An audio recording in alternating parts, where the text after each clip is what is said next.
Earlier this year, Amazon introduced something new regarding placement fees, shipment splits, regardless of how you call it. It was something that actually existed in different form, but they actually changed, and now we have 3 different shipment splits. So in today's video, I've had a couple of months to actually get us some data, and we've been working with shipment splits for a few months now, and so I finally have enough information for you guys that are newer on Amazon, and for you guys that are a little bit more advanced. I have a few tips, and I'm going to tell you how we actually deal with them, so you guys can understand how to actually make the most of it. All right, if you do not know me, my name is Chris Manguns. I release daily videos right here on YouTube for you. I'm also the founder of Arbitrage Stalker, so if you are new, like this video and subscribe so you get recommended more videos. You can learn everything that you need to become a 7-figure seller right there for free on this channel. If you need more help, I have coaching, link in the description. You can check that out. I'm not going to sell you on that now. All right, so as I said, first, before we address the different type of shipment splits, it has always existed on Amazon. All right, so you add inventory placement fee. You could, if you wanted to, send all your inventory to one specific fulfillment center. You would just need to pay placement fees. All right, this is pretty much the same thing right now. We have 3 shipment splits. Okay, this is where it differs. So first of all, we have the Amazon optimized split, where it's split it in a ton of fulfillment centers, and we're going to talk about numbers. I'm going to talk to you about numbers regarding that. Okay, so that is going to be the option that is going to have the most splits. By the way, if you want to change the split for your account, you need to go to the settings, and from there actually change the split. All right, change the split. This is where you're going to do it. It doesn't matter if you use Inventory Lab or Boxem. You need to go to your inventory, to your Seller Central, Seller Central settings. All right, so the first one, Amazon optimized split, most splits, and it's supposedly the fastest checking time that you're going to get. Second, and by the way, spoiler alert, I haven't checked that. I haven't checked for the check-in times. Right now, my check-in times are a little bit over 1 week in general for my shipments to check in. So, and my inventory to become available and start selling. So, just so you know, okay, I don't have a lot of data on that. The second is partial splits. Okay, partial split is not going to not be as bad. Shipments are going to be split, but it's not going to be too bad. Like you're going to pay a small placement fee, but it's not going to be too bad, right? And you're going to have less split shipments. And then you have I forgot what it's called, inventory placement, the one without splits. Sometimes you have splits, and we are going to talk about that. In which case you would get split, and we are going to talk about how to actually make the most of it, and how to what you can expect. And I'm going to give you a few tips regarding how to use those splits. So the first thing that you need to understand is you need to understand that different types of products are going to be sent to different fulfillment centers. It does not matter if you do the placement fee or thing or not. All right, so in general, and this is when it comes to a lot of the products that I sell. In general, shoes are going to be sent to their own fulfillment center. Okay, they are not going to be mixed with other products such as clothing, such as beauty. While if you look, and this is mainly what I've been selling in my life being an Amazon seller, usually shoes are going to go to their own fulfillment center, and then clothing and like it looks like most of the general products that I'm selling, all the other products will go to their own fulfillment center. All right, so just know that even if you do the thing with the most placement with the less split, these are still going to be split. Okay, in my experience, I did it once, and these things are always going to be split, no matter what. Okay, in my experience, it may be different if you do it, but like from what I've seen and regarding those split channels, I've only done it once. Now, what you need to understand, because the most economical way will most of the time be Amazon optimized split, the one with the most split shipments. Regarding the placement fee, no, if you need to send box to the other side of the country, of course it's going to be more expensive, but it's going to check in faster. All right, so now what you need to understand when you do the Amazon optimized split, usually from what I've seen, it looks like your inventory is going to be split in between 4 to 5 fulfillment center.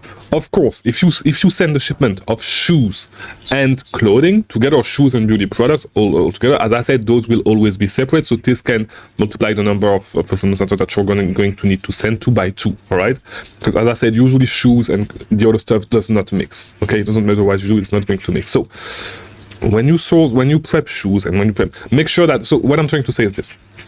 Because at the end of the day, you can like the splits are not going to affect you that much if you send a ton of inventory. It's actually going to play in your favor because your inventory is already going to be split.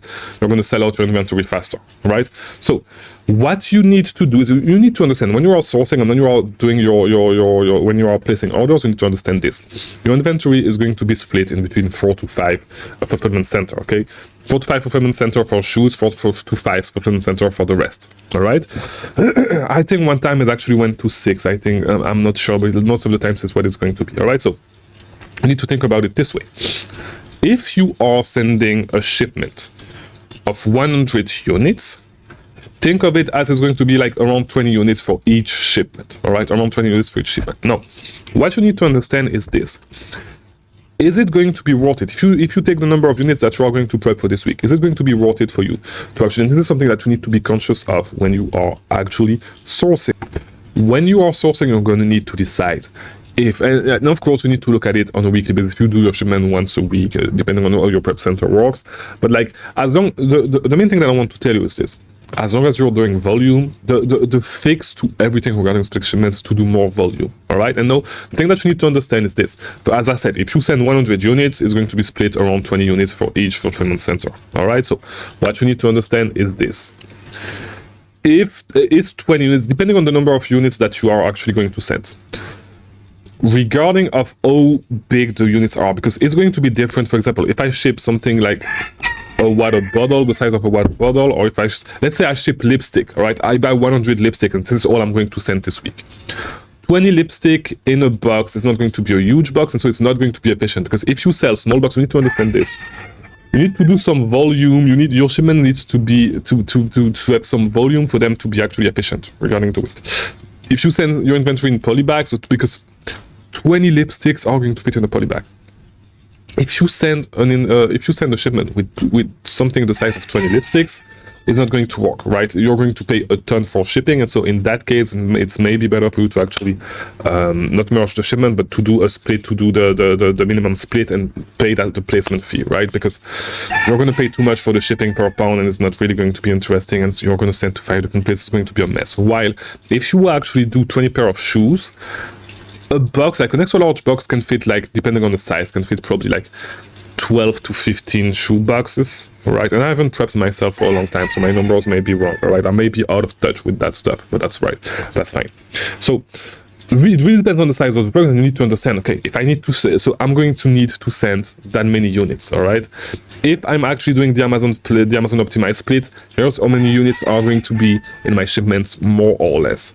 Is it going to be worth it? Is it going to be enough to fill a whole box, at least a large box? Medium box are all right. You're going to pay a little bit more money per pound, but like large box, you want to fill a large box usually, right? And so this is what you're going to need to figure out.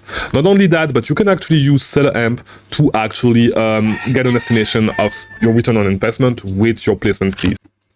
You can set it up in the settings, but by default, if you go to the fees, which are right here, you go to total fees and you click here. So you see by default I have Amazon optimized split, but if you click, it's going to switch it to partial split shipment splits and then to minimal shipment splits, right? So when you source, what you want to do, if you know that you are somebody that does not do a lot of volume, you want to always source using the minimal shipment splits, so you know that you know at what price you need to get your items for them to actually be profitable, right? If you are like me, you are doing a little bit of volume already, you know that you are going to be able to send stuff, then actually do this. I would not do the thing in the middle, because like it's rarely going to happen. I mean, except I would do the inbound placement fee, like the partial shipment splits, if I see that it's a week where I'm not really sending a lot of units, and this is something that I talk to with my prep center that preferred. If it's a week where we do not have a lot of units, then I would do the partial shipment split, but usually I would try to avoid as much as I can the minimal shipment splits, because I do enough volume to be able to do that, right? So if you are doing a lot of small products, remember that you're going to need to do a lot of volume, and this is why the game for small products has totally changed, except if you do OA and if you do FBM, but the game is changing a little bit regarding that, right? So small products, you want to do a lot of volume. Bulkier products, you're good with less units. So this is why I guess there's a skill gap, not a skill gap, but there's some more it's a little bit more difficult right now to actually sell smaller products, and so the beauty category is changing a lot with skating and all that stuff, but it's going to change a lot due to this. I'm pretty sure that there's a lot of people that are actually losing money right now and are not really realizing it in those categories with the small products because of splits. And when they source, they do not look at that, and so this is where you can actually step in and take advantage of that, and actually come with volume, do more volume, and take advantage of that. Take advantage of all the people that are not able to do volume and are not going to be profitable. Okay, play the long game, be smart about it, and you'll be good. So hopefully this video today was helpful. If it was, leave a like to all that YouTube stuff. I'll see you tomorrow for a new video. Thank you for watching.